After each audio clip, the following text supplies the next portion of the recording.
मगरबी बंगाल में एसआईआर के नाम पर 60 लाख लोगों के नाम एडजुडिकेशन में चले जाने और 5 लाख से ज्यादा नाम कटने के मामला को लेकर अब 23 मार्च को बंगाल बंद करने की मांग की गई।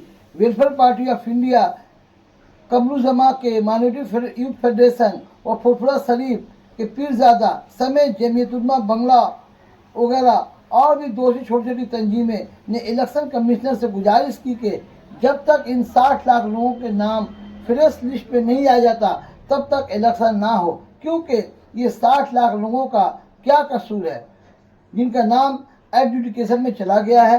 वेलफेयर पार्टी ऑफ इंडिया मगरबी बंगाल के नायब सदर सरवर हसन और माइनॉरिटी यूथ फेडरेशन के कमरू जमा और फुरफुरा शरीफ के शहजादा सिद्दीकी ने चीफ इलेक्शन कमिश्नर से गुजारिश की कि ये आप किस इंसाफ की बात कर रहे हैं, इन 60 लाख लोगों का नाम एडजुडिकेशन में चला गया है और क्यों आप मरकजी हुकूमत के चमचे बनकर काम कर रहे हैं। ये बात इन लोगों ने कही करेंगे और ये इलेक्शन कमीशन को बताएंगे कि जिन लोगों का नाम अब तक वोटर लिस्ट में फ्रेश नहीं आया है उनका नाम पहले फ्रेश लिस्ट में लाया जाए तब इलेक्शन कराया जाए। बगैर लिस्ट नहीं करने पर वो वोट कहाँ से देंगे? अगर उनको वोट देने से मना कर दिया गया तो क्या इस मुल्क में वो वोटर नहीं कराएंगे? इन्हीं की हिमायत में और इलेक्शन कमिश्नर के फैसले के खिलाफ अब 65 लाख जिनका वोट में नाम नहीं है उनकी हिमायत में और इलेक्शन कमिश्नर के खिलाफ में 23 तारीख को बंगाल बंद किया जाएगा। मैं साजिद परवेज, टाइम्स इंडिया, पगड़ा प्रेस क्लब।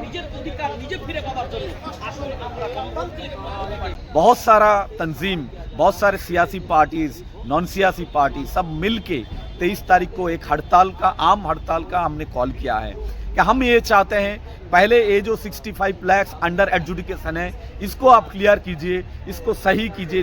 समाप्त করতে হয় তাহলে এর সময় কমপক্ষে 3 মাস লাগবে, কিন্তু ইলেকশন আছে 1 মাস মাত্র সময়।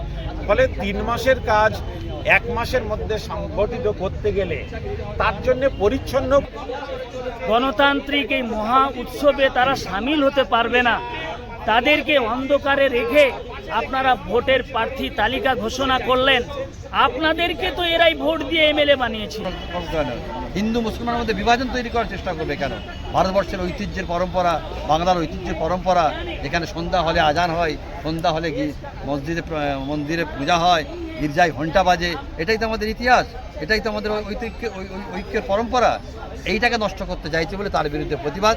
এবং যে 60 লক্ষ মানুষের নাম বাদ করা হয়েছে, এদের বাবা, এদের দাদা, এদের কাকা, এদের মৃত্যুবরণ করেছেন তাদের নাম খসড়া ভোটার তালিকায় আসেনি, কিন্তু যারা ম্যাপিং করেছেন তাদের সকলের নাম খসড়া ভোটার তালিকায় এসেছে। তাহলে খসড়া ভোটার তালিকাকে চূড়ান্ত ভোটার তালিকা হিসাবে ঘোষণা করে প্রত্যেকটি নাগরিকের ভোটদানের অধিকারকে সুনিশ্চিত করে পশ্চিমবঙ্গে বিধানসভা নির্বাচন করতে হবে। আর যদি নির্বাচন কোন মানুষের অধিকার যদি কেড়ে নিতে হয় তাহলে নির্বাচন কমিশনকে সেই মানুষের কাছে জবাবদিহি করতে হবে যে এই কারণের জন্য আপনাকে আমরা ভোট দিতে দেওয়ার অধিকার করতে সুনিশ্চিত করতে পারছি না। আপনি জেনে রাখবেন, একটা মানুষের নাগরিক অধিকার যদি খর্ব করা হয় তাহলে ভারতবর্ষের গণতন্ত্রকে হত্যা করা হবে। একটা মানুষের নাগরিক অধিকারকে যদি হরণ করা হয় তাহলে ভারতবর্ষের 130 কোটি মানুষের গণতান্ত্রিক অধিকার হরণ করা হবে। ওরা হিন্দু, ওরা মুসলিম, জিজ্ঞাসা কোনজন, কান্ডারি বলো, ডুবিছে মানুষ। আমরা মনে করি সব ধর্মের, সব প্রাণের, সব ভাষা, সব মতের, সব ভাবনার মানুষ একত্রিত হয়ে বাংলার যে ঐতিহ্য পরম্পরা, বাংলার যে সম্প্রীতি, বাংলার যে সৌহার্দ্য ভালোবাসার প্রতি যা অব্যাহত আছে, সে আমাদের এই প্রতিবাদের মাধ্যমে আবার আমরা জানিয়ে দিতে চাইছি এই বাংলাকে বিভাজনের রাজনীতি করা চলবে না, বাংলার সাম্প্রদায়িকতা দুঃসরণ চলবে না, বাংলার মধ্যে হিন্দু মুসলমানের মধ্যে পার্থক্য করে দেওয়ার চেষ্টা করা চলবে না। তার বিরুদ্ধে আজকের এই সাংবাদিক সম্মেলন। আমি আবার জমিয়তুল উলামা বাংলা, ফুরফুরা শরীফ, আমার সংগঠনের সারা রাজ্যের সমস্ত কর্মীদেরকে অনুরোধ করছি, আমার রাজ্যের প্রত্যেকটা জেলা কমিটি, থানা কমিটির নেতৃত্বকে আপনাদের মাধ্যম দিয়ে জানাচ্ছি, আপনারা সকলে 23 তারিখে দলবদ্ধভাবে যে যেখানে পারেন শিক্ষা প্রতিষ্ঠান, ব্যবসা বাণিজ্য, কারবার সব জায়গা থেকে আপনার সাধারণ ধর্মঘটে সামিল হবেন।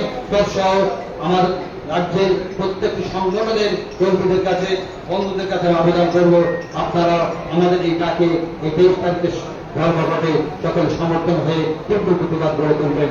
এটাই আজকে আমার সকলের কাছে বিনীত আবেদন। আপনারা সকলে ভালো থাকুন। আর মাত্র পবিত্র পবিত্র যে এই সারা বিশ্ব জমিয়তে উলামায়ে হিন্দ শেখ হায়দার আলী সদস্য, অল ইন্ডিয়া মুসলিম পার্সোনাল ল বোর্ড, মুফতি ইমদাদুল্লাহ সভাপতি,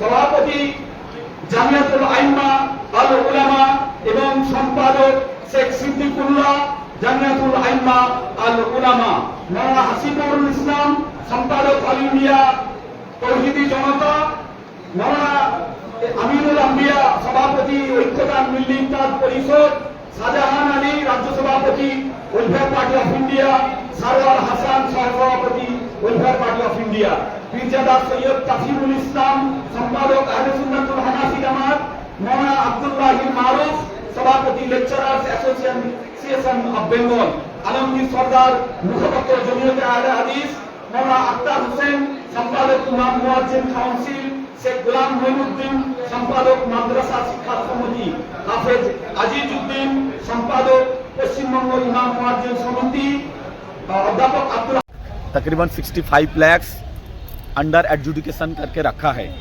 ये जो मतदाता है इसका जो वोट राइट्स है, वोट देने का जो राइट्स है वो राइट्स छीनने का कोशिश है। बंगाल में कोई भी मुसलमान, खास करके हम देख रहे हैं कि election commission of India BJP के इशारे में यहाँ के बंगाल के मुसलमानों को टारगेट बनाया और टारगेट बना के बहुत सारे असेंबलीज में जो एंटी बीजेपी वोट है वो वोट काटने की कोशिश है। तो हम ये जो वोट देने का जो अधिकार है वो अधिकार छीनने के खिलाफ में का समाधान कीजिए, उसके बाद आप इलेक्शन कीजिए। इसीलिए बंगाल के तमाम लोगों से हम गुजारिश करना चाहते हैं कि हम लोग इस प्रोटेस्ट को, इस आम हड़ताल को एज ए वेलफेयर पार्टी हमने इसको सपोर्ट किया है।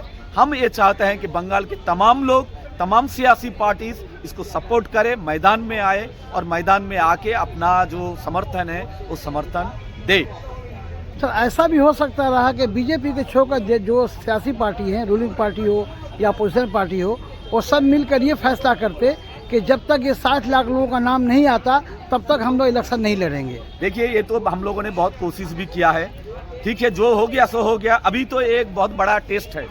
जितने भी पॉलिटिकल पार्टीज हैं, खास करके वो सीपीएम हो, वो कांग्रेस हो, वो लेफ्ट पार्टीज हो, आईएसएफ हो, जितने भी पॉलिटिकल पार्टीज है, उनके लिए एक बहुत बड़ा चैलेंज है। उसके लिए एक चुनौती है कि वो सही में जो मतदाता है उसके फेवर में है या अपना जो पॉलिटिकल रोटी है वो से 30 দিনে এতগুলো হবে, 60 দিনে এতগুলো হবে, এই প্রক্রিয়াটা নির্বাচন কমিশন কেন গোপন করছে, কেন তারা প্রকাশ্যে নিয়ে আসছেন না? নির্বাচন কমিশন যেদিন থেকে এসআইআর ঘোষণা করেছেন সেই দিন থেকে তারা সামনে একটা পর্দা রেখেছেন। কখনো পর্দাটা টেনে দিচ্ছেন, পর্দার আড়ালে জ্ঞানেশ কুমার লুকিয়ে পড়ছেন, আবার কখনো কখনো তারা পর্দা খুলে সামনে বার হচ্ছে। এটা অত্যন্ত দুর্ভাগ্যজনক। এর মধ্য দিয়েই বোঝা যাচ্ছে যে নির্বাচন কমিশনার কারো অঙ্গুলি হিলনে তাদের নামে যেখানে ভুল আছে তার পরিবর্তন হোক, বাদ দেওয়ার ক্ষমতা তাদেরকে নাই। তাই আমরা 23 তারিখে আমরা সাধারণ ধর্মঘটের মাধ্যমে বাংলার সব মানুষকে জানাচ্ছি এবং সব রাজনৈতিক দল, অরাজনৈতিক দল, স্বেচ্ছাসেবী সংগঠন সকলকে অনুরোধ করব, আপনারা তীব্র প্রতিবাদ গড়ে তুলুন। কারণ এই লড়াই কোনো জাতকে বাঁচাবার লড়াই নয়, কোনো সম্প্রদায়কে বাঁচাবার লড়াই নয়। এই লড়াই বাংলাকে বাঁচানোর লড়াই, ভারতকে বাঁচানোর লড়াই, সংবিধানকে বাঁচানোর লড়াই, গণতন্ত্রকে বাঁচানোর লড়াই। হিন্দু মুসলিম সম্প্রদায়ের মধ্যে যে ঐক্য, যে প্রেম ভালোবাসার বন্ধন আছে তাকে মাচ্ছে রাখার লড়াই। তাই আপনারা সকলে 23 তারিখে সাধারণ ধর্মঘটে সামিল হন। দাড়ি দেখো মারো, ওদের সংস্কৃতি হচ্ছে হিন্দুদেরকে, যারা নিম্ন শ্রেণীর হিন্দু, যারা দলিত আদিবাসী, তাদেরকে মন্দিরে ঢুকতে দেওয়া হবে না।